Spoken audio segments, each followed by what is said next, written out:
सो आपको globally speaking सबसे अच्छा, और अगर आप ग्लोबली अपनी पहली 3 यानी टॉप ऑर्डर में मुझे बताएं कि क्या इन्वेस्टमेंट्स हैं, तो वो आप नंबर 1 स्टॉक्स को रखते हैं। हमारा मुल्क वो है जो सिखाने आता है वो 1.5 जाना होता है। पाकिस्तान में रह के इन्वेस्टमेंट करनी है तो रियल एस्टेट।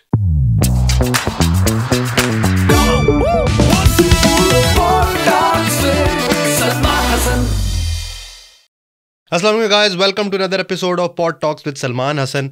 और आज हम आ चुके हैं दोबारा एक दफ़ा सलमान भाई के साथ डिस्कस करने बिजनेस की स्ट्रैटेजीज़, इन्वेस्टमेंट की स्ट्रैटेजीज़ और कुछ नई चीज़ें सीखने के लिए। तो सलमान हसन, जैसा कि आपको पता है, SH प्रोडक्शंस के CEO एंड फाउंडर और BDD के भी CEO, BDD INC। मैं बार बार रिपीट करता हूँ ताकि सलमान भाई को याद रहे कि वो कौन है।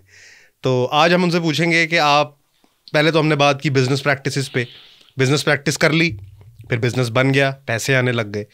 सलमान भाई, एक बंदा है, उसने इनोवेशन की, एंटरप्रेन्योर बना, सक्सेसफुल एंटरप्रेन्योर बन गया।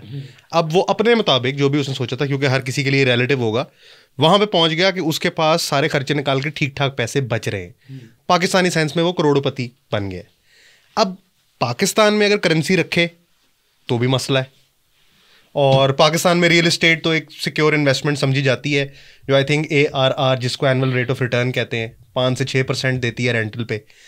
पाकिस्तान में एक बंदा अगर पैसे बना पा रहा है, चाहे वो डॉलर्स में कमा रहा है, जैसे भी कमा रहा है, पाकिस्तानी करोड़पति है, उसको सबसे पहले तो पैसे कहाँ पे इन्वेस्ट करने चाहिए, और आप इन्वेस्टमेंट समझते किस चीज़ को हैं, कैश फ्लो वाली को कि विदाउट कैश फ्लो? इस पर ज़रा रोशनी डाल दें। बिस्मिल्लाहिर्रहमानिर्रहीम। तो सबसे पहले तो हम कहेंगे पाकिस्तान में इन्वेस्टमेंट कहाँ करनी चाहिए।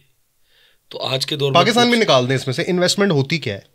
अच्छा, इन्वेस्टमेंट क्या होती है? इन्वेस्टमेंट वो होती है जो आपके पास एक ऐसा पैसा होता है जो आपके रोज़मर्रा ज़रूरत में नहीं आता।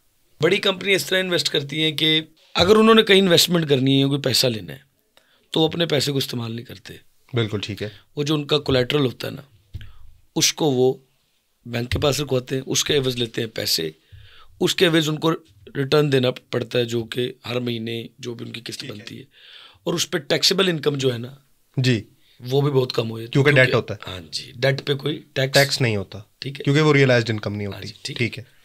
तो ये लोग इस तरह इन्वेस्टमेंट करते हैं, ये भी इन्वेस्टमेंट का तरीका है। ठीक है। अपना घर दे के पैसे उनके, वो दे के उस पैसे को वहाँ इन्वेस्ट करके टैक्स को भी बचा लिया।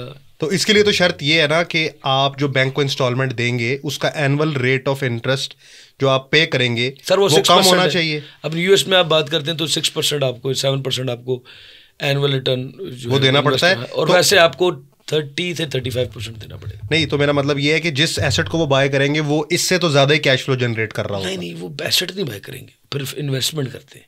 अच्छा, इन्वेस्टमेंट की बात कर रहे हैं। हम इन्वेस्टमेंट की बात करें, हम एसेट नहीं बाय कर रहे।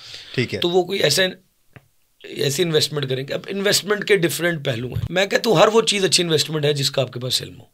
यानी कि अगर आपके पास उसका इल्म नहीं है ना, and you going for an investment, अब वो प्रॉपर्टी हो, रेस्टोरेंट हो, कोई छोटे मोटे कारोबार हो, यानी कि एनीथिंग जिसका आपके पास नॉलेज है ना, या बार ऑफ नॉलेज है, तो फिर आप उसको जो है उसमें जाके, मतलब कि अगर आप रेस्टोरेंट इंडस्ट्री से आपको आइडिया नहीं है तो रेस्टोरेंट में लगाएंगे तो डुबा बैठेंगे। सारी बात है, फिर आपको किसी से सीखना पड़ेगा। जिससे सीखेंगे, हमारा मुल्क वो है जो सिखाने आता है वो 1.5 जाना होता है। ठीक है। वो कहता है मेरे किन्ने, हाँ मेरे किन्ने, लेट्स सपोज वो मीठा बन गया, तो ये भी नहीं कहता, वो काम ही ऐसा लगा देता कि आपको तेरे किन्ने थे मेरे किन्ने पूछने की जरूरत जब पेश आती है, तब तक आपके कितने बन गए होते। ठीक है। इसका मतलब है कि आपने ब्लाइंडली, मैं एक रेस्टोरेंट गया, उधर जाके खाना अच्छा खाया, आइडिया है यार मैं क्यों रेस्टोरेंट खोलूँ, इधर तो रश भी बड़ा है।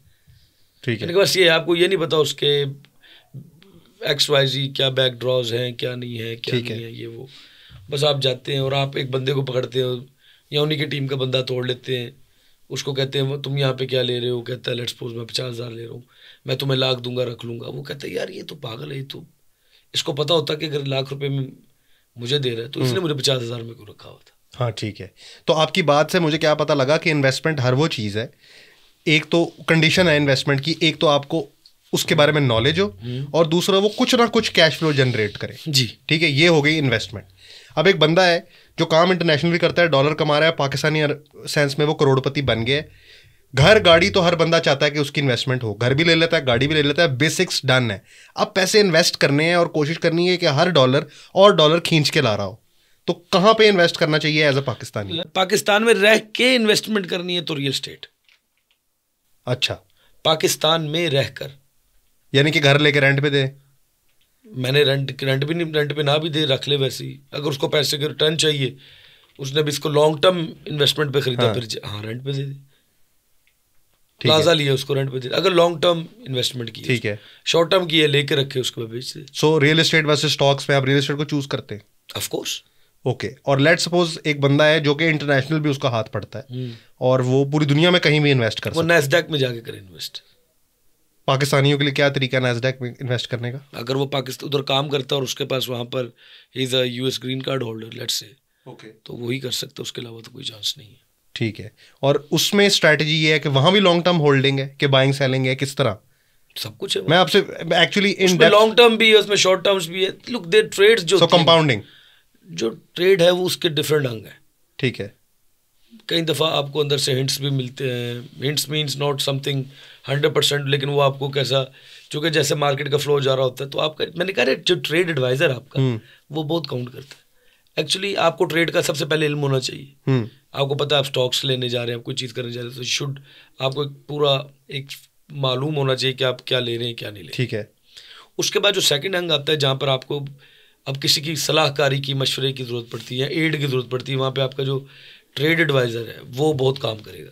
ठीक है, तो वो उसको भी स्टॉक्स का एक अच्छा सा एक्सपीरियंस हो, उसका क्लाइंटल अच्छा, उसका बैकग्राउंड चेक करके उसके पास जाए, यानी कि उसने कितने क्लाइंट्स को क्या क्या फ़ायदा दिया। वो ऐसे तो नहीं है ना कि हमारी तरह जिस तरह लीगल एडवाइज़र भी फटे पे बैठा होगा, उस तरह वहाँ पे तो नहीं है। ठीक है।